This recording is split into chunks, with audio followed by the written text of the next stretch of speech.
धनक value research के podcast में आपका स्वागत है। आप सुन रहे हैं फर्स्ट पेज कॉलम, जिसको धीरेन्द्र कुमार ने लिखा है। वेल्थ बनाने का तरीका जो अक्सर नजरअंदाज किया जाता है।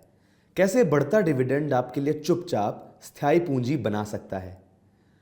क्या हो अगर आपके पोर्टफोलियो का सबसे ज्यादा नजरअंदाज हिस्सा ही आपकी जमा पूंजी की चाबी हो। कहना होगा कि बहुत से भारतीय इक्विटी निवेशक डिविडेंड को अनदेखा करने के दोषी हैं। हालांकि डिविडेंड के जरिए आने वाला पैसा सभी को अच्छा लगता है, लेकिन ये दिलचस्पी बस यहीं तक सीमित रहती है। ज्यादातर इक्विटी निवेशकों का पहला लक्ष्य स्टॉक की कीमत से बड़ा मुनाफा कमाना होता है और अक्सर डिविडेंड के पैसे बेहद मामूली रकम समझ लिए जाते हैं। लंबे समय के निवेश का नजरिया रखने वाले किसी भी व्यक्ति के लिए ये एक गलती है। ज्यादातर लोग स्टॉक को उसकी कीमत से काफी ज्यादा पर बेचने का एकमात्र लक्ष्य रखते हैं और डिविडेंड पाना बहुत छोटा पैसा लगता है।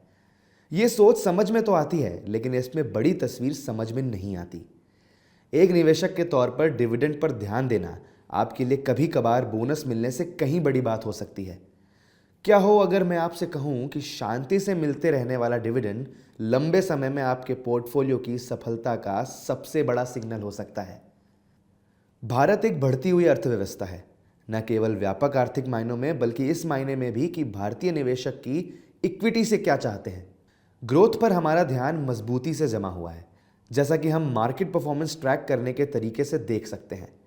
जहां डिविडेंड को सेंसेक्स और निफ्टी जैसे बड़े इंडेक्स के टीआरआई टोटल रिटर्न इंडेक्स संस्करण में देखा जा सकता है, मगर सिर्फ प्राइस पर आधारित संस्करण ही सुर्खियों में छाए रहते हैं। स्टॉक के इवैल्यूएशन में डिविडेंड अक्सर दरकिनार कर दिए जाते हैं। यहां तक कि जब डिविडेंड के बारे में सोचा जाता है तो आमतौर पर ऊंची डिविडेंड यील्ड पर ज्यादा ध्यान दिया जाता है। हालांकि ये नजरिया हमारी जैसी ग्रोथ ओरिएंटेड अर्थव्यवस्था में अक्सर फेल होता है। हाई डिविडेंड यील्ड या कम पीई रेशियो जैसे दूसरे पारंपरिक वैल्यू इंडिकेटर कभी कभी खतरे का निशान हो सकते हैं, जो बिजनेस की समस्याओं की ओर इशारा करते हैं। ऐसे में ये और भी अहम हो जाता है कि ज्यादा बारीक नजरिया अपनाया जाए। वैल्यू रिसर्च में हमने एक अलग दिशा में कदम उठाया है, एब्सोल्यूट यील्ड के बजाय डिविडेंड ग्रोथ पर फोकस करने का। डिविडेंड ग्रोथ निवेश में ऐसी कंपनियों को पहचानना शामिल है जो न केवल लगातार डिविडेंड देती रहें बल्कि साल दर साल उन्हें बढ़ाती भी रहें। इस तरीके में हाई क्वालिटी बिजनेस तलाशने पर ध्यान देना होता है, जिनमें प्रतिस्पर्धियों के मुकाबले बढ़त हो, लगातार होने वाली ग्रोथ हो और फाइनेंशियल मैनेजमेंट ईमानदारी से किया जाता हो। यह सोच पूरी तरह से नई नहीं है। कुछ समय पहले मुझे नेथन विंकमप्लेक की लिखी किताब डिविडेंड ग्रोथ मशीन में इसे लेकर दिलचस्प नजरिया मिला। हालांकि ये किताब अमेरिकी मार्केट के लिए है, लेकिन इसका सिद्धांत यूनिवर्सल है।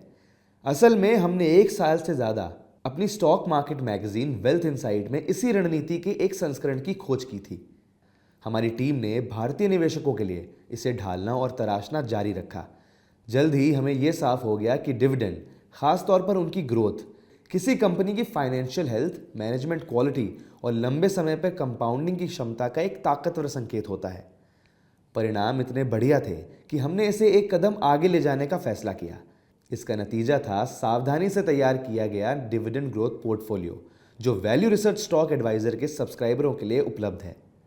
यह पोर्टफोलियो केवल सैद्धांतिक नहीं है, इसे मजबूत विश्लेषण के आधार पर बनाया गया है।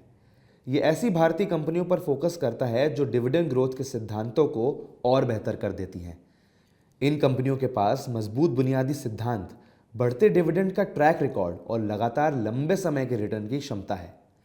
साल 2025 में उतरते हुए ये अच्छा समय होगा आपके पोर्टफोलियो को परखने और खुद से इस सवाल को पूछने का कि क्या आप डिविडेंड पर उतना ध्यान दे रहे हैं जिसके वो हकदार है। ये ऐसा साल होना चाहिए जब आप शांति से अपनी पूंजी बढ़ाते जाएं, एक एक करके मिलते और बढ़ते हुए डिविडेंड के साथ।